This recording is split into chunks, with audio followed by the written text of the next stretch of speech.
Hello, welcome to today's immigration tidbit. Okay, so I know that you have another part of this question too, and it states you're a U.S. citizen and you have two kids. Okay, so first of all, um, there's a distinction between inadmissibility and deportability. Okay, now deportability is when someone's in the U.S. and they are deported for some reason. Inadmissibility is when they're trying to come in the U.S. and they are inadmissible for a certain reason. And the reason I'm bringing this up is many firearms offenses make someone deportable, but they do not make someone inadmissible. Okay, and there's ways to deal with that if someone's going to come in through consulate processing versus adjusting status. Okay, so I would need to know more specifically exactly what the statute was the person was convicted under and so forth. But assuming that that's not an issue where you don't have to distinguish between deportability versus inadmissibility, the fact that someone would be an aggravated felon makes them inadmissible or deportable for life, okay?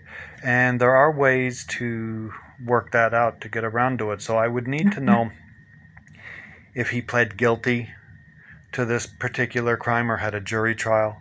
I would need to know where it was, okay? Because criminal relief is when we go back to criminal courts and we try to vacate or reduce the sentence, or get another provision that they would be agreeable to convict under, where they wouldn't be considered an aggravated felon and where waivers would be available.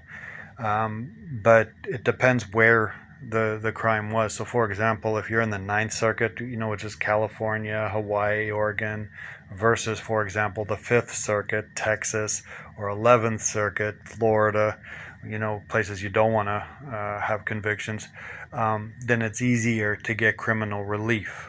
Okay. Ultimately, though, it does depend upon the state court.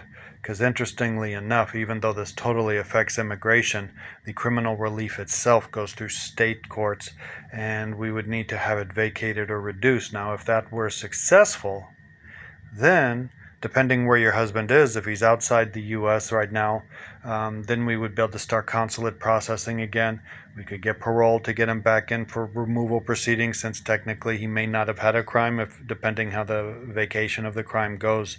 So there's different things that can be done. So don't just wait year after year not doing anything. Okay?